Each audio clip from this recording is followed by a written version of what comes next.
does it get, SK? Why not Australia? Today, live from the Pinecrest Inn, it's the Smylie Show. So long, everybody. This is the Smylie Show. Smylie, and while the winner was not one of these big names that many tried to identify heading into Sunday at Aronimink, this is a huge, huge win for the show. This is a Rai Guys win. We have been building up to this since the summer of 2024 when we were playing him in one and done. It felt like every single week, culminating with his Wyndham Championship win. And here we are, Aaron Rai, a somewhat unlikely major champion, but one who, by the account of everyone on the tour, is one of the hardest workers out there, one of the most polite and likable guys that is on tour. So how are you feeling about the Rai Guys win? It's my brother's favorite player. You know, he plays with the rain glove. He always gets sweaty hands. So he's been a big Aaron Rai fan for quite some time now. And it's amazing. If you've ever played in rain gloves, you want to talk about not having any feel. This guy chooses to play the game harder. And I got a lot of respect for that. And he played a really difficult golf course as well as anybody. And I think that is, and I'm not trying to detract at all from Aaron Rai's win. In fact, I'm trying to add to it, because I think for those who are going to say, oh, wish we had a John Rahm win or a Ludwig Oberg win or a Rory McIlroy win, here's the thing I say to you is, go reclassify the eagle putt he makes on the 9th hole, the bunker shot he hits at 13, and the ensuing birdie he makes there, the birdie he makes at the 16th hole, the long putt he makes at 17 for birdie to essentially end the championship there. Go reimagine that as one of those big names and tell me those aren't all incredible, iconic major championship moments. Oh man, it's you know, for a tournament where we never had any separation, I think the biggest lead of the entire golf tournament may have gotten to 2 shots. I can't remember it ever getting to 3. And so when Aaron Rai, you know, gets that ball up and down at 13, which, by the way, I don't think people have any clue how hard that bunker shot was. And I'm a little disappointed that I didn't get to hit it, because he kept on hitting more good shots down the way. I ended up hitting. We were really hoping you were going to hit that. Yeah. Jackson and I were standing right there and watched it in person. Y'all all could have had your baseball mitts in the bleachers at 13, and you would have been able to catch a fly ball. Like, it was coming at you. Well, the thing I thought about, you know, again, we'll unpack each of these individual moments as we get into the show, but that one in particular, all week long, you said how it was so difficult to generate spin out of that sand. And he's got this long bunker shot, and most guys are trying to, you know, hit it short and run it up that slope because it's a back hole location. And when he hit this thing, I'm thinking exactly that. Touch them all. Like, he hit in the bleachers, a home run, or it's going to bounce off the green and not spin, and it sticks right there and gives him a birdie look that he ultimately converts. So this morning I was walking over to the back of the 13th hole, looking for my rental car keys, which, by the way, were not found. Actually, did you find them? Had my rental car towed, and I had to go get another car today. R.I.P. the van. And it's a shame, you know, somebody came in the house and ended up stealing just rental car keys, you know, it's the and not taking the car. It's left it unlocked, left your travel case in there, but just took the keys. I mean, must have been priceless. How about this photo, man? So this is what I took of 13 today. You want to talk about a whole location that looks like it's on the edge of a cliff? And that's from that vantage point of the front of the green. And you know, we'll have his angle was a little bit here. We'll put it on the broadcast. It was a little bit further right, but man, it's so easy to come up 15 feet short on that shot and just give yourself a putt. And he flew it all the way back there and was able to hold the putt too. And you know, that was just kind of the beginning. And yeah, I guess you can look at his front side too, which we need to touch on. The you know, the eagle at 9, of course, gives him the momentum going to the backside, where he absolutely stuffed a wedge at 11. And then he hit a nice shot into 12. The great, of course, bunker shot at 13. Played 14 the right way. 15 was probably the most interesting decision. Yes, I think of that 3-wood. You know, this golf course wasn't going to give you, you know, the risk reward of you know, a TPC Sawgrass, right? Where you got to make a decision. Do you want to go for it? You know, do you want to take something on? And it was strategic decisions, right? And so deciding how to hold a fairway that's on an edge of a mountain, like it's what it played like because of the firmness. And nobody was able to hold that 15th fairway unless you were up that right side. And we've picked up a lot of stuff this week. And Luke from Golf Digest, help me with his last name. I can't. Luke Cardinine. Yes. So his he had mentioned something very interesting this week. and I've always watched it with Aaron, is that he's hits his driver very low, but he's a very high spin guy. So 2,400 is optimal for what tour players are looking for. Aaron Rai is around 2,800. So that's a spinny golf ball.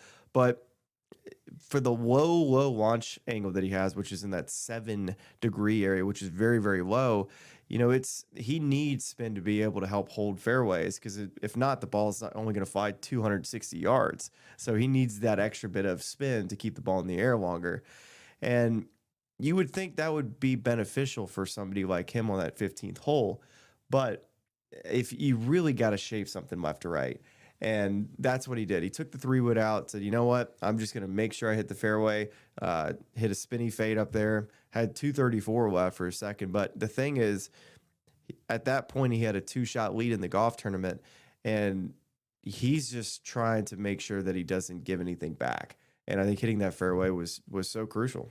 And by the way, the yardage book got a lot of play on Sunday, but that was one of the key moments where everyone was trying to figure out what in the world is he doing here, pulling the 3-wood, and how much yardage does he have in. I said, well, let me tell you. Let me walk this off the sprinkle head right here. And this guy, the entire week, has been walking around with his yardage book, trying to figure out what a compass is and where wind comes from. So at least we got that figured out. And I'm trying to explain to him the bold numbers in the book, and it felt like I was talking to my 3-year-old. And then eventually I think he kind of had it figured out to where he was now explaining it to all the other journalists that he was walking around with at the golf course. I was with Gabby Herzig on 15. She's like, what was he doing there? I'm like, well, let me tell you. Hey, this guy, he literally just had his on-site training a day before, and now he's telling everybody exactly what's going on. And I appreciate that, because when I learned a new skill, I'm quick to want to show it off, and you were too. And the best part about it was as I was watching the coverage on my phone, as you and Jackson are out there watching the golf, and Fran and I are on the phone, and she's watching. She said, "Oh my God, there's Charlie and Jackson. I'm taking a picture." And she sends the picture, and what was Charlie doing? Looking at the damn yardage book. And so I was crying laughing. It was already an eventful day, like from our rain show that we had done, and Charlie had shown up on an 88-degree day in a 100% cotton shirt. Oh, by the way, summer cotton's in full looking swing. Like he had all the islands of the Bahamas on his shirt in sweat as we're coming on air. It was an eventful day, and it was a great day for the brand. First of all, I could not have paid enough money to have whoever was operating that camera to get a better shot. Like full on tour visor with the show logo on it, summer of cotton shirts, soaked, looked like the Florida Panhandle's now expanded. Now it's like the greater United States, and just yardage book out, trying to dial in what yardage Ben Griffin and Cam Smith had on that hole, and there we go. We have the image captured in time. By the way, a lot of DMs coming into the show account asking about the summer of cotton. How can they get involved? How can they get away from microplastics? No, that's just you DMing yourself. I don't believe you. But it was, and on getting back to Aaron Rai, this guy he's a unique human being. He's a unique, he's one of the more unique personalities on tour. He's kind of quiet, reserved. Maybe you can give more insight to that. But I do think that amidst this whole sort of joke or bit we're doing about shrinking the game, like this is the type of person I want to grow the game to, because he's a guy that he has those iron covers. And why does he have the iron covers? Because when he was growing up and he could only afford this one set of clubs, he wanted to keep them in as good condition as possible. So he got the covers to protect those clubs. He wears the 2 rain gloves, as you mentioned. He's got those orange plastic tees. It looks like something that your father-in-law buys at the front of the PGA Tour Superstore. Like, why would I ever buy tees? It's a stocking stuffer for sure. It's a stocking stuffer, and he goes about this game in such a unique and precise and methodical way. But then to see a guy like that climb the mountain and pay it off with this victory, it's a very cool thing. It's interesting, and we'll talk about just at the overall picture of the PGA Championship and what do we think of Aronimink and the course setup and in the grand scheme of things. But I don't want to lose sight of finishing out the Aaron Rai round.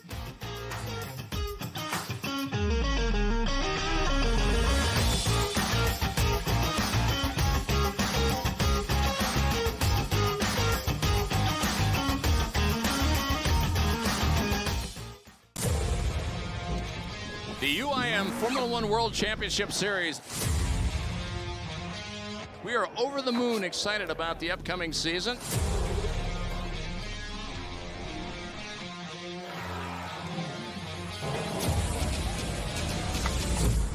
Let's go. 10,000 horsepower roars off the dock. Oh my, there's a problem. On the outside, side by side.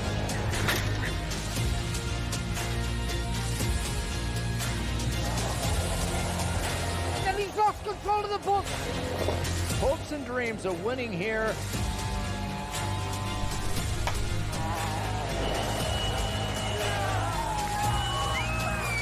Yes!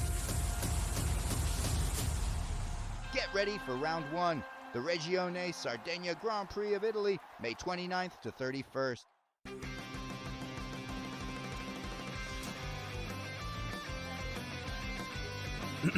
Class is in session. Today, let's talk about the teaser.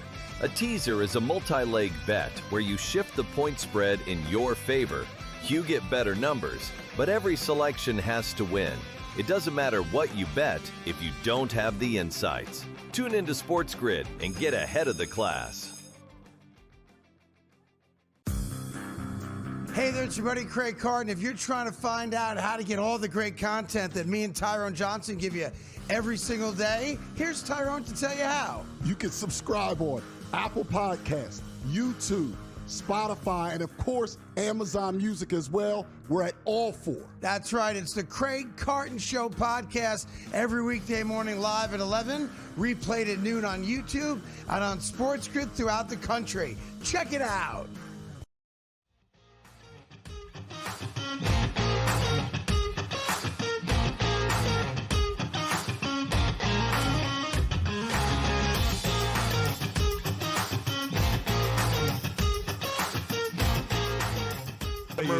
Do you want to see the picture of how it's not a funnel pin? we don't need to hold the facts in the way of a good story. Because I did take a picture of that whole occasion too. But so good par 15, and then 16. You couldn't. There isn't a worse tee shot for Aaron Rai at 16. Like to hit this fairway. I was thinking like, can he cover the left bunkers? And if he can, how is he going to hold the fairway? It's literally a 4-yard area in which he has to land it in to hit this fairway. Okay, because just explain that too, because we were looking at this off the tees. Like it's one of these, and again, it's a brilliance of the. That was the slowest crack of a beer. It was methodical.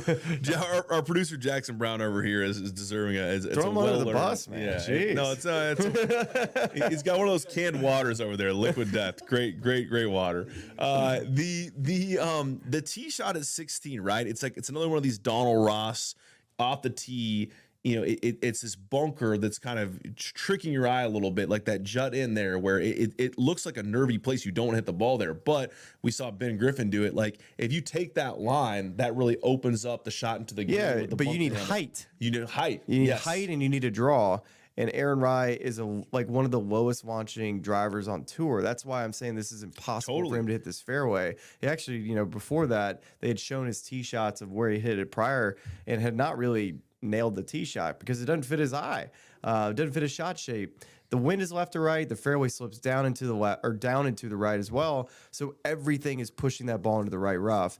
And he hit it in the exact perfect spot. He gave it a little bit extra. Like there was a little bit more speed in it. That was a 338-yard drive, I heard. Well, it only landed about 295 yards based on what I was looking at. But he got 52 yards of rollout. I walked it off from where it landed to where it finished. It usually so 52 yards of rollout, just insane. And honestly, the second shot was really easy at 16. I found it to be not a problem at all. When you get up there with the 5-iron, it's pretty easy. I had no problems with it. I think that's it. The old Dustin Johnson adage comes into play here is what's the most important what's the most important part of hitting a cut is to make a cut. Yes, and I hit a 30-yard hook. Not good. Really not good. Hard hit a cut if it hooks. The ball was below my feet, and I was set up I had watched. We had watched too much Chris Goddard up on the range, where I was thinking like, you know what, like I'm just gonna open up too, and it's gonna be fine for me. And buddy, did I get down and stuck on that shot and just whoosh, Yeah. I would have got it up and down, though. Actually, yeah, this is a good point just to kind of pause, and we'll resume the rest of Aaron Rai's rounds. We got to talk about that putt at 17. But what would you grade your performance on live from this week? You had a lot of good looks. I think exactly. Shot 18 has to be one, right? I think it's it's just how I play the game. It's just moments of brilliance, moments of what in the world was that, and so that kind of is what you got this week. I like that. Yeah. But Aaron Rai did execute the shot and had a 16-footer for eagle, easy birdie, and now all of a sudden there's separation in the golf tournament. Because he's at 8 under at that point. He's got a 3-shot lead. It might have been 2. Somebody might have gotten it was 6. Was Schmidt at 6 at that point? 16? Yeah, it was Rahm or Schmidt. Yeah, I think. And we are gonna bring in one of our consultants here on what is and what isn't anchoring on Matty Schmidt to decide whether he was or was not. We have somebody in here that we'll bring in later to get a little deeper. The squirrel man himself, your father, yeah, who was a broomstick user. Broomstick user. So we're gonna have to get into that. Fantastic. Yeah. On 17, Aaron Rai did the right shot, right? You just can't go left when you got that lead and hits it over there to the right. Did you find that to be overly conservative? I mean, that ball was so far right. It just can't be in the water. Yeah. Okay. It just cannot be in the water. It's the only way you lose a golf tournament if you hit it anywhere near the pin. It's the only shot to hit. And then you just go in 2-putt. And the fact that he made it is insane. And now I wish it was on the 18th hole, but it finally, to me... It was shades of J.J. Spawn Oakmont, didn't you think? Because it was... Then, the tournament was on ice at that point. But it was an interesting day watching it on TV because they did a good job showing, all the different players and just feeling like, because you can get lost today with the amount of players that had a chance to win and, dump a guy early in the day. And next thing you know, he gets hot late. Smylie yesterday, birdie 6 out of his last 10. And he could have, on Sunday would have been the eventual winner. And so it's just tough because you're trying to keep track of the top names and stay with those guys, but then also not lose track of the other guys. And so for Aaron, it was so impressive, what he was able to do down the stretch, just championship shot after championship shot. And you got to give the guy so much credit because he was able to finally stretch out a lead on this golf course where nobody could do it all week. And the putt on 17, Jackson and I were on the other side of the hole there, watching that thing roll down the slope. And y'all were? Okay. Yeah. I'm surprised we weren't on camera, but I think video? Y'all didn't take a video? I guess you're not thinking. I was trying to live in the moment. You weren't thinking he was making it. You're thinking 2-putt there, right? And honestly, there was a moment, I know it wasn't going to do this. You lived in the moment. Yeah, we did live in the moment. Look at us. We had our heads out of our phone screens. Yeah, we'll talk about that later. There was a moment where that putt is coming, it's a downhill putt from that angle, right? Like it's sloping down, and it was picking up steam. And I'm thinking, man, if this thing misses the hole, could this trickle down the backside of the slope and roll into the green? Now I know it was never gonna do that, but there was a lot of speed. So then as it starts slowing down and braking, you're thinking, wait a second, this is kind of tracking right now. Hits the stick and goes in. Now I was looking at the ball. Jackson told me after that the look on Aaron Rai's face was just pure astonishment, like, oh. Okay. and then the fist bump comes in. Here's a quote from a player about that putt. There was a better chance he putted that in the water than made it, and I'm not even kidding. That's the way. From where we were standing, and again, we were lower, so maybe there's a little bit of a height illusion effect. From where we were standing and the way it came off his putter face, I was thinking, this could get very interesting. Like, if this goes a little bit too far past, then he's at 8 under at that point. He hits his second ball in the water, enters there. He's dropping 3, hitting 4. Like, we might have ourselves a golf tournament again. How about this? Like the 2 times where danger was on the backside, like potentially putting in the water at 17, or the long bunker shot at 13. That's right. He hits them both perfect. Just stupid, man. Like those are major championship shots that. It's just phenomenal. And shot after shot on the back nine. Second in strokes gained approach this week. 5th in strokes gained putting this week. That's the key. Yeah. 5th in strokes gained putting. I think if you watched our journal last night, the one thing that I felt like was going to be the ultimate difference was, of course, you had to hit it good, right? Like I think you can't play this place and not strike the golf ball. Like you're gonna have to hit it well.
Jackson, live producing the show over here, just sent me a little a tweet that Kyle Porter put out, and it's a quote that Xander Schauffele had on Aaron Rai. Rarely do you feel like people work way harder than you. I feel like I've played a pretty good amount of time, and Aaron is always there. He's always in the gym. He's always on the range. At the Scottish, I'm staying right on site there. I thought it was fun for Austin and I to go putt. Aaron is finishing up his little putting session at 9 p.m. and going to the gym at 9:45. This was 3 years ago. I think that's what it's about to be a major champion. You put the work in when nobody's looking. Super pumped for him and his team. I think that's cool to see guys. Xander, of course, a guy who won the PGA Championship a couple years ago, Valhalla, and we've heard, I think Rory said the same thing, something to the effect of like nobody, everyone out here is super happy to see Aaron ride this thing. It's cool when you have a popular winner of a major champion. 100%, and I couldn't agree more. He's very just methodical in the way in which he prepares, approaches the game, and kind of opposite of, I feel like, how any amateur approaches the game, where they, I'm going to hit golf balls, whack, trying to, find something. This guy is, putting a stick down and will sit there for 10 minutes just working on his takeaway without hitting a golf ball. Remember the drill he was doing at the Oakmont range last year, where he was standing on the you and I just sat there and watched. He was just trying to find his balance point with the alignment stick, where he stood on it to find his center. But he sat there and worked on his takeaway with that feel for. It was 10 minutes. It's amazing, and it's one of those things where, in the era of all these asks that are put on players' plates, whether it's something that one of your partners is asking you to do, or it's a content ask, like, this guy is very focused on his golf and getting better at his golf. And I think for a lot of guys, it's you never know when that's going to pay off. Mm-hmm. And here he is with his first major one, and it's paid off. Yeah, and it's this week again, I'm going to harp on Aaron Rai and the course fit here. It makes sense, because this place was all about, can you find the fairway, in my opinion, because then you're rewarded with potential opportunities to attack hole locations that are cut on the corners and top of and the bottom of all these crazy Donald Ross greens. And if you look at Aaron Rai's stats over the last 5 years, he has been one of the most accurate drivers of the golf ball year after year after year. This year, he's he's about fourth. He's led that statistic a couple times, right around 70% of his fairways, which is an insanely high number, considering that some players live in that 54 to 55% range that are some top players in the world, like Rory McIlroy. But this week, we have to, again, commend him for how well he putted, because this is not the strength of his game. Just some deeper dives into his stats with the putter this week. He was 62 of 66 inside of 10 feet. And I felt like you were going to have to clean up just the putts, at least, the three putting, and then keeping the momentum and keeping yourself in the golf tournament. It's so easy to run into a strand of poor holes in a row where you feel like you can't make any putts, and especially if you're hitting a bunch of greens, you can lose confidence, especially with how windy it was the first couple of days. But he was able to do it. Did he have some three putts on the week? Yes, he did. As I'm going through the board here, he actually had a good amount. He had, let's see, 1, 2, 3, 4. He had 5 3 putts on the week. Yeah. But he had 26 putts today. He had 26 putts the first round. Those were those big putting days. But still, a really impressive stat from inside a 10 feet perspective. Well, it's still fifth strokes game putting. I think what's really interesting that I was looking at while you're talking is just he was fourth in driving accuracy, but 39th in strokes gained off the tee. So I think that illustrates for you the disparity of distance, like how much shorter he is than all his fellow competitors. And so if that is the case, how are you going to make that up? Well, you're the second best iron player in the field in terms of strokes gained approach. You hit the 3-wood on the 15th hole on Sunday and leave yourself 235 in, and then you make sure you hit a whatever iron that was, a 4-iron, whatever it was, and get it down to 2 for par and keep it moving. I mean, that I think is an impressive, like, really having a game plan and sticking to the game plan and being disciplined about it. And I think that if you think of Aaron Rai, those are all character traits that come to mind. Do we think that this PGA Championship was the best test to see who was the best player this week? And the question I want to ask was, typically at major championships, there are certain shots that the Rory McIlroys, the Scotty Schefflers of the world, especially on days where they're driving it well, they're just able to hit it closer to the hole, mainly because they're further up the fairway. They have shorter clubs in, where a player like Aaron Rai, who's not as long but very accurate, will be playing from the fairway, but sometimes might be playing with 4 more clubs into greens, where out here at Aronimink, that wasn't as much of a separator. We thought it was going to be a bomb and gouge fest.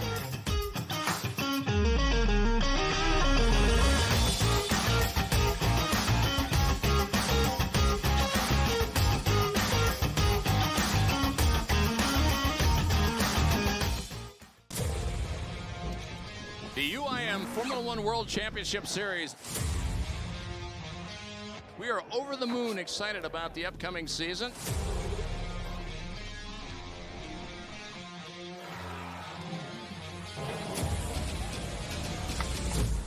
Let's go. 10,000 horsepower roars off the dock.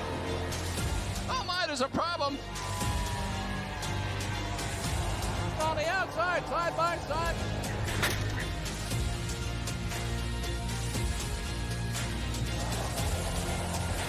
And he's lost control of the book. Hopes and dreams of winning here.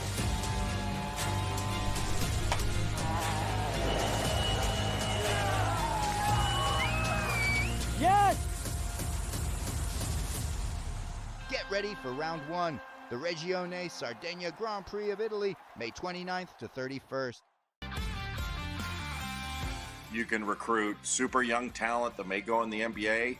You can recruit older guys and have them grow up together. But if you want players to stay, either sign them to contracts or treat them well enough where they're going to stay. To me, it's pretty simple. And, you know, a lot of coaches last year had good years and they left skid marks on their schools and nobody said a word. Outspoken with Dan Cilio, only on SportsGrid. They're trading right now currently at 74 wins on the season, which means the Kalshi marketplace goes by 5-win intervals. 75 plus wins for those Houston Astros. That's a 49% contract to the yes, which a $100 investment pays back $205, Greg. I'm not high on this team. Look, again, 75 wins for the Astros is terrible, but this team might not even look the same as where we stand today by the time we get to that deadline. Pro Baseball Today, only on SportsGrid.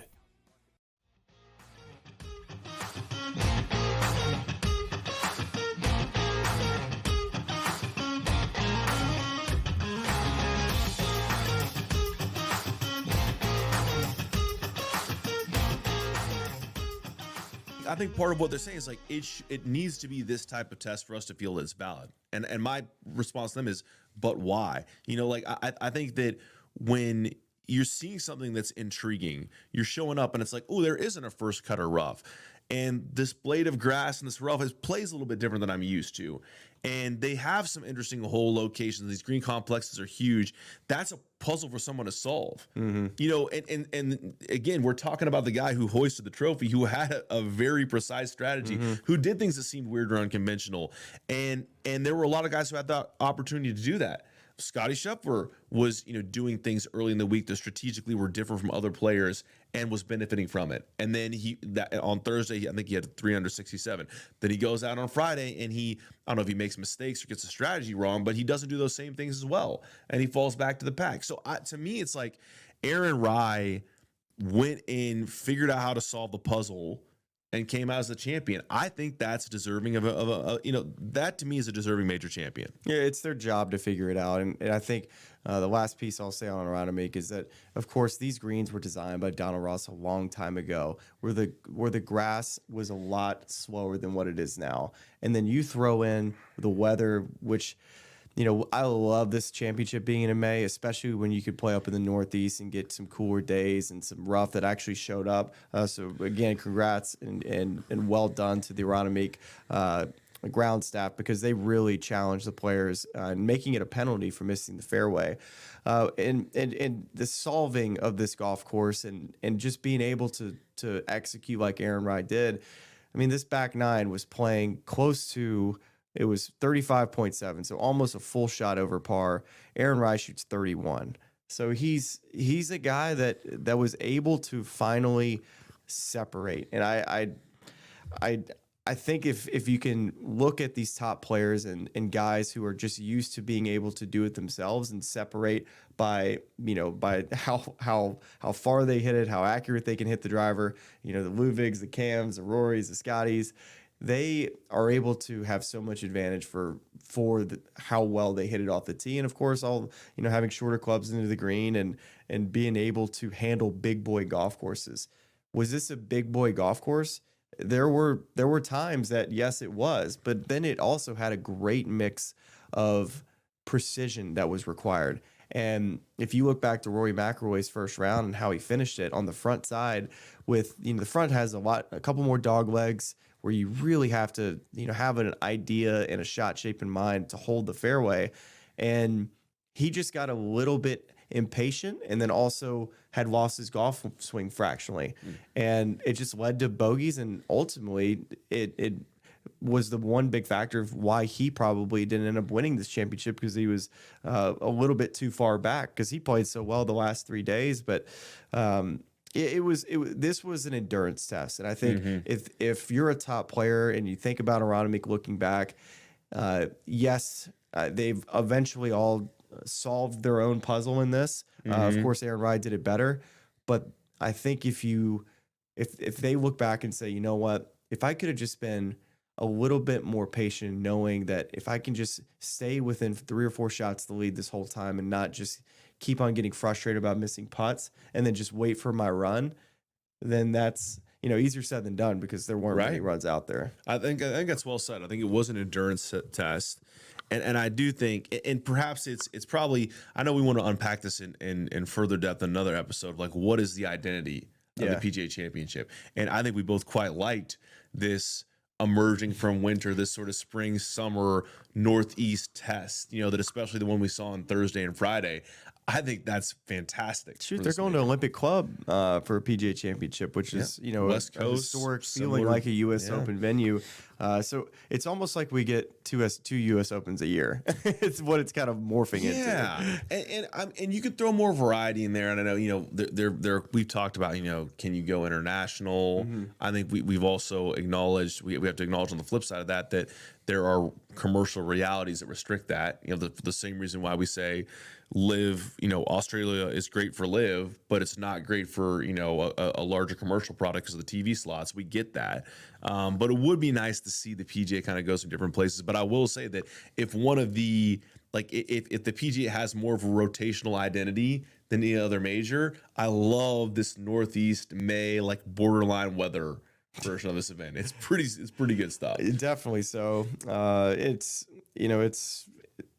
think the PGA Championship and PGA of America does a tremendous job of just making sure that they get the golf tournament right. I think they leave their egos aside a bit. I think Kerry Haig's one of the best setup guys in the game as far as really challenging these guys. I think more than the PGA Tour does. I think oftentimes the PGA Tour and what the players expect in a setup, they know when it's a windy day, they're going to move tees up. And when a whole location is in a back corner with a really tough setup, that they're going to give them a break. Where the PGA Championship, they're quicker to say, you know what, we're going to let you go fight for it. And I think the U.S., a little bit different than the USGA, is that I think the USGA has a little bit more variety in their setup. They're trying to kind of create this perfect rotation of 72 holes where it's, a par 3 that'll play 110 yards, right? And a par 4 that'll play drivable, and one that whenever you would think should be drivable, they'll find a way to make it drivable, or a par 5 that plays up.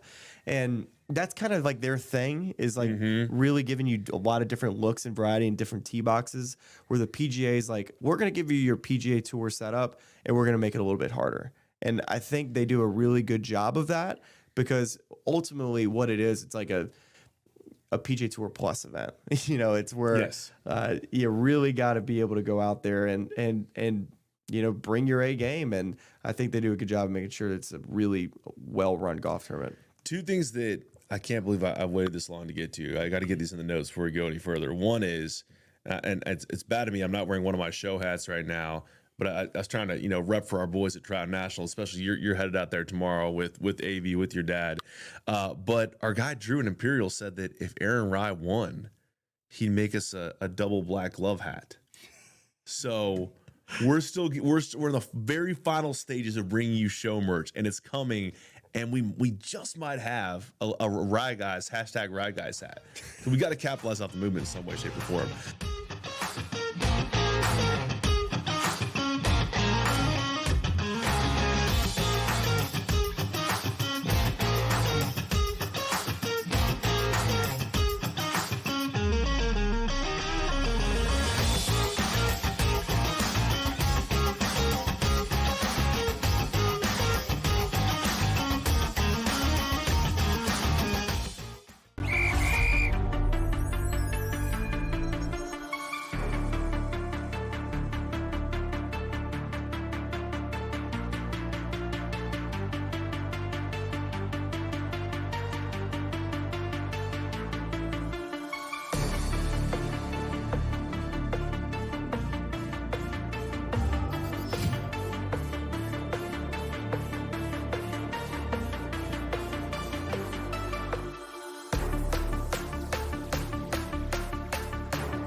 The other one, Smylie, is I got to get on my shrink soapbox here, okay? And this one's semi-serious. It's just, this drove me nuts today. I'll do my rant and then I'll be done and we can move on. But I've heard it. This is the third time I've heard it. This is, and it won't be the last time. There'll be at least 6 or 7 times that'll hear this rant. But a lot of people talking on Twitter about Rory's interaction with the fan on 16. He turns around and yells at him. People are saying, how soft is Rory? The guy yelled USA. Let me tell you something, all right? Jackson Brown and I were out at the 9th hole, on the left side of the 9th hole at Aronimink, all right? And Rory's walking up the fairway after hitting his drive. And it's these two dum-dums, one of whom looks like a bad sketch of a Neanderthal, the other whom I was too nondescript to even care about. And they're yelling at Rory the entire way up. You suck, Rory. You're terrible. Just go home. You got no shot. And someone speaks up, because I didn't want to get my media badger vote, because your boy runs a little hot sometimes. So I just didn't want to bark up that tree. These kids are calling him fat and this and that. And so who knows? They could have been heckling Rory for the first 9 holes we missed it. And they probably took him the next however many 7, because guess what? Guess who the person was who was yelling at Rory on 16 who got kicked out? That very same guy that I wished I'd confronted or had security do something with. So when you guys go on when you hear people criticizing on Twitter, on social media, calling these players soft, this and that for interactions with fans, there is often more context to these things. And so, and this for us, seeing it up close and personal and seeing what Rory was going through every hole, this moron walking around. And by the way, if this guy's listening, whatever, I want you to go take your golf clubs, donate them to the first tee, probably the first good thing you've ever done in your life, and never play golf again. All right, because I don't want people like you around a game that I love. It's terrible if you're gonna go. The guy who was yelling at this guy who tried to confront him, he said, "Dude, it's a sporting event. What do you expect?" This is not what we do in the game of golf, all right? Like, if you're going to go to a sporting event, there's two teams. There's a team you're rooting for, the team you're rooting against. You want to root against that team, that's fine. Ryder Cup, I know we took it a little too far last fall, but there's still that team element. You're going to go to a golf tournament. That's not the way you do it, all right? I'll get off my soapbox now. All right. Did you like that? How'd I do there? Hell yeah, man. I had to get that in the notes because I saw all these things about Rory, and it's like people don't have the full context, and yet people are going to say Rory's so soft and this and that. Well, you didn't really know what happened out there. Should we invite him to be a guest on the show, these guys? I will never show up. If you want to put me in an octagon, I mean, 2-on-2, me and Jax against those two guys. Jax would have actually ended. It would have been bad. It would have been a tough scene if Jax took these guys on. A few other names I want to talk about in this major, and the one is man who finished tied for second, Jon Rahm, both for a great major performance for him. And a guy that, man, if we said if Jon Rahm began the day, if you can get to 7 under, you know, like I felt like 7 under was a playoff, 8 under maybe one. Of course, it was not the case because Aaron Rai ran away with it. But great major performance for him. And then we just saw that Jon Rahm's playing the Scottish Open. That's huge news, isn't that? It's the reason he's doing it is we've covered on the show this long-standing thing where he's trying to broker a deal with a DP World Tour to get his status on that tour back. It was, you know, a deal was cut with like 7 or 9 other live golfers to do that, to do, you know, play X amount of tournaments, do some media promotional stuff in exchange for having their status back. For Rahm, it was key because it makes him eligible for the European Ryder Cup team. But this is one of the events that he's going to play, the Scottish Open, and that is a co-sanctioned PGA Tour event. Yes, it's very interesting, and it still won't, like, even if he wins, right? Like, it doesn't change anything because he's still contracted for Live Golf. But it's definitely another feather in the whole wrinkle of the whole Jon Rahm at Live Golf deal in the PGA Tour. Would it change, you know, some type of welcome back if he happens to win that Scottish Open? Would there be a new hey, it's like deal or no deal, this is now your second offer, we're just going to keep playing this game until he eventually takes an offer? Because dude, I miss Jon Rahm playing, and yes, I can go watch him play a Live, but I definitely just like the way he plays the game. He plays it very passionate, and I know some people don't like the passion that sometimes he crosses the line with. Like, for instance, this week he took a swing at the rough hits a volunteer in the face. It's very similar, like a Novak Djokovic. You know how many times he's had an instance in his career, but you still love Novak the competitor, and it doesn't change your opinion of the greatness that he has, and he has this still. And I felt heading into the week that he was going to contend. He did. So proud. At least I finally had like some type of one and done pick that was actually how about a sweat there for a minute. But it's you know, it's got to be a little deflating too for Jon, because it's 2 PGA Championships in a row that he was right there. You know, last year Scottie Scheffler, of course, kind of you know, went away and did what he did, and Jon wasn't able to kind of answer the bell on the closing 5 holes at Quail. But he was just an inch away from rolling in on 13 at Quail last year to really get the lead. But in this year, you know, he was right there. You know, he's only 2 back, and Aaron Rai hits, you know, the drive of his life at 16, makes an easy birdie. And you expect every player to birdie 16, but he made it look really easy. And then 17, when you hear that roar as a player, you're just like, really? From where? You know, like, where did he possibly make a putt from? So that's major championships in a nutshell, is that you put yourself in that position, and Jon Rahm played good enough to win, and Aaron Rai just played a little bit better. Well, and here is where I think, as we talk about Aronimink and the brilliance of some of these holes, why I thought 13 was such an interesting hole, especially when it was pushed up on Saturday and Sunday to make it drivable. And that's one thing that I love that the PGA Championship did. U.S. Open, or I should say the USGA, most of the time when they and PGA Tour too, like when they have a drivable hole on the weekend, they normally just do it one day. I was surprised they did it another day, but it had added a really fun element on the weekend. So if we look at the way Aaron Rai and John Rahm played that hole, Aaron Rai's in that front right greenside bunker. John Rahm is just off the back right of that green in the rough. And both of them had got it up and down right. Well, and both of them had to deal. I mean, Aaron has more green to work with, of course, but it's not like John didn't have green to work with. And but working with that slope and that back left pin, and Aaron very boldly takes on that shot and hits it all the way back there. And we were watching Rahm, and it just goes back to what you said all week long about that blade of grass.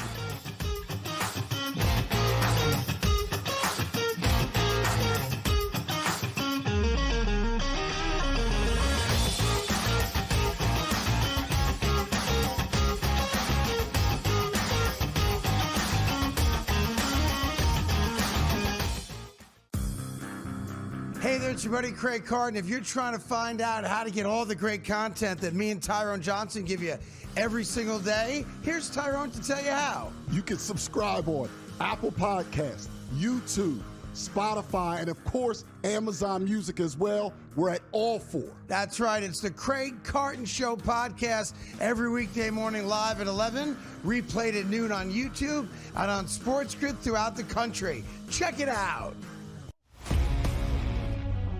They're trading right now currently at 74 wins on the season, which means the Kalshi marketplace goes by 5-win intervals. 75-plus wins for those Houston Astros. That's a 49% contract to the yes, which a $100 investment pays back $205, Greg. I'm not high on this team. Look, again, 75 wins for the Astros is terrible, but this team might not even look the same as where we stand today by the time we get to that deadline. Pro Baseball Today, only on SportsGrid. You can recruit super young talent that may go in the NBA. You can recruit older guys and have them grow up together. But if you want players to stay, either sign them to contracts or treat them well enough where they're going to stay. To me, it's pretty simple. And, you know, a lot of coaches last year had good years and they left skid marks on their schools and nobody said a word. Outspoken with Dan Cilio, only on SportsGrid.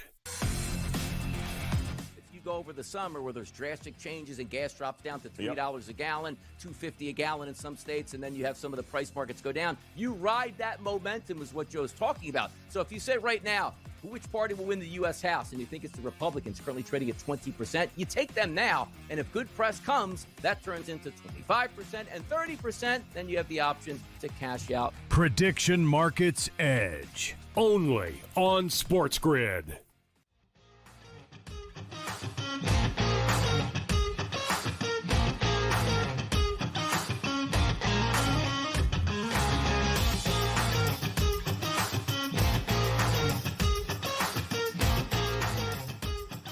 Where the butt of the club was, very Matty Schmidt looking.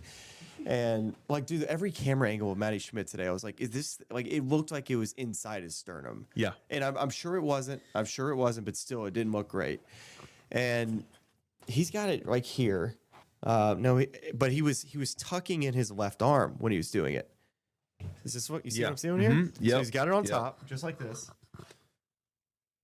So he's tucking the left arm. Here we go. Let's bring this in. Live demonstration. Pass this thing in. Come on down. Here we go. I love this. All right. Take the mic so you can speak your case. Okay, here we go. Yeah. Come sit right here. Come sit right here. Take a seat here. You're now in the hot seat. Sun's taking me down. Yeah, I mean this is tough. I'll say this, Jeff. It's tough when you're sitting 5 feet from your son and I'm giving him this on a platter prompt. Hey, should the putter be the shortest club in the bag? Easy opportunity for him to say no. I'd like for my dad to enjoy the game of golf, and he says yes. Yes. Oh, AV's coming in. Oh, wow, here we go.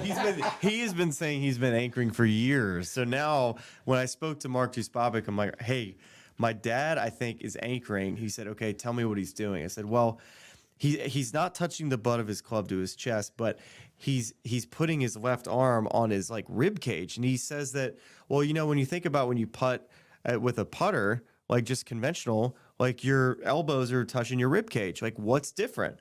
And he sent me this picture that I sent back to then AV and my dad, and it said, see, you guys, he was anchoring.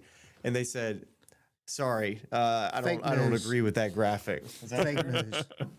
But it's I think I really love your idea of like you have like something right here and there's something on your chest, and if they touch, this is anchored. Like if somebody calls it on you, you can say I didn't mean to, and you don't get penalized. I'm dead serious. I was having a conversation with some senior tour guys that were upset with some of those that are on the senior tour. Who on the senior tour? I don't know. You want to name some names? I called you wrong this week. You did call me Bernhard Long this week. Why did I call him Bernhard? I made a long putt, and I was like, such a random blow. Oh, it was the par 3 thing.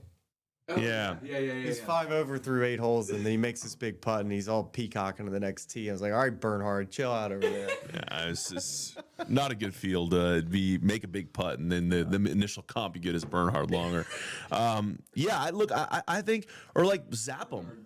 Like, what about like a little zapper? You know, you're right over your putt, you're about whoa, you know. That's where we. So I was thinking a sensor just to like potentially identify who touches the chest, but if you're here and let's say it does touch your chest, let's say either it vibrates, or confetti shoots out. Yes. Now we're getting somewhere. So it's a zapper, and then in match play, you know, your opponent can have like a little buzzer. That could work. You know, and then like you know, he can right when you're in the middle, like maybe it's like a freebie. It's like every time you anchor, you don't know you're anchoring yet, but it's got a little count. So like I could rack up like 3 buzzes. You're standing over a big birdie putt on 15, and you take that thing back and you just yip it to the right. If you don't use the broom, you'll never have the thrill of being able to throw one of those. Okay, now you're starting to make a lot of sense. You gotta take now you're starting to make a lot of sense. Full body toss on that one. It isn't just this. It's backing through. I love that. He makes a come over here talking to the mic, AV. feet of putts around. Okay, I love look. AV's on the show, shoeless and pajamas. Yeah, chime in here. He makes over 100 feet of putts every time I play. So and does it allegedly illegally? I'm officially on team not anchoring now that everybody's gone against him. So this is the guy who's I been started saying team anchor. Now we're back on the. Now that everybody says he's anchoring, he's saying, "Oh no, he's fine now." Oh man, trying to get this is a health. I think we'd all agree this is a very healthy discourse and debate, and we appreciate you two. Tomorrow, now that we know we're playing, he's going to be anchoring all day tomorrow, and he's going to be hooping from everywhere. So yeah, look, you had your chance. And depending on how I end up, 15 shots, we're in.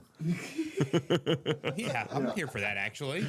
Oh man! All right, Smylie. Well, another great week with you at a major. This here at Aronimink, and you see my shot today on 16. I thought a lot of people try to access that pin by cutting it, and I like the fact that you try to draw it. Yeah, didn't start it off in the right place. I think you're right. So another great major week in the books, and excited to be with you in Shinnecock in a few weeks here. So that's all we got for the Smylie Show. We'll see you next week, and we'll have another guest lined up. Smylie here talking to. Talk to you soon.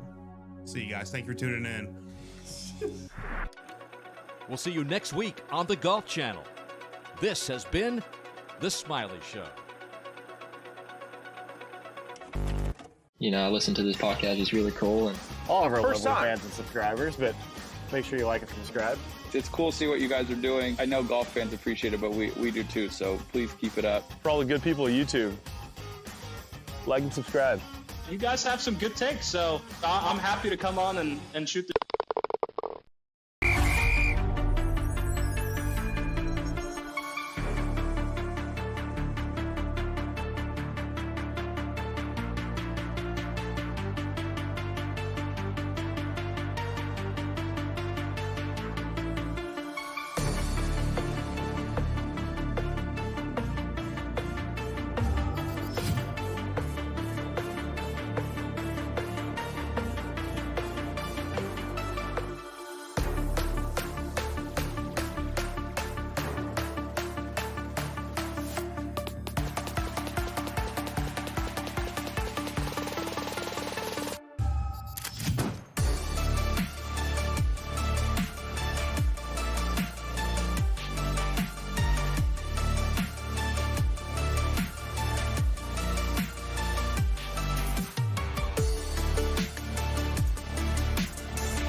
Welcome to another edition of the Craig Carton Show. Great to be back. Great to have you here. My main man, Tyrone A. Johnson, causing trouble over there in the corner as always. Good to see you here, Tyrone. Hello. Are you everything okay in your world? Yeah, everything's fine. Can I see your tongue? Is your tongue still here? Yeah, I still have it. Nobody cut your tongue out? Nobody cut my tongue out. I just wanted to make sure that you were safe and well. Yeah, I appreciate I want to make that. sure that no one's cutting your tongue out, though. No. Boy, you took that seriously, didn't you? Jeez Louise, man. Let me tell you something. You took that like you were Amelia Bedelia. Let me tell you. Let me tell you. The only reason I know about it was because of you. I'm sitting on a I said it to him. You sent it to me. I sent it to him on Sunday. On Friday. Friday. Oh, look at you. Look at you creating problems for the Craig Carton Show. I don't mean I got to put out problems. fires left and right when I'm not here for a day. Listen. No, I was proud of you. I thought it was funny. I don't know what to do. You don't put me in a jam. You put me in a spot. Let's get into it. Lots of great stuff yesterday from a sports perspective. Wemby, of course, has one of the great playoff performances thus far this postseason. Had a 41-24, but it's the 35-foot three-point shot that was completely asinine to take and completely stupid to take, which was like one of those old school, no, yeah! Type of shots, down by 3. This is a great game. An absolute great game.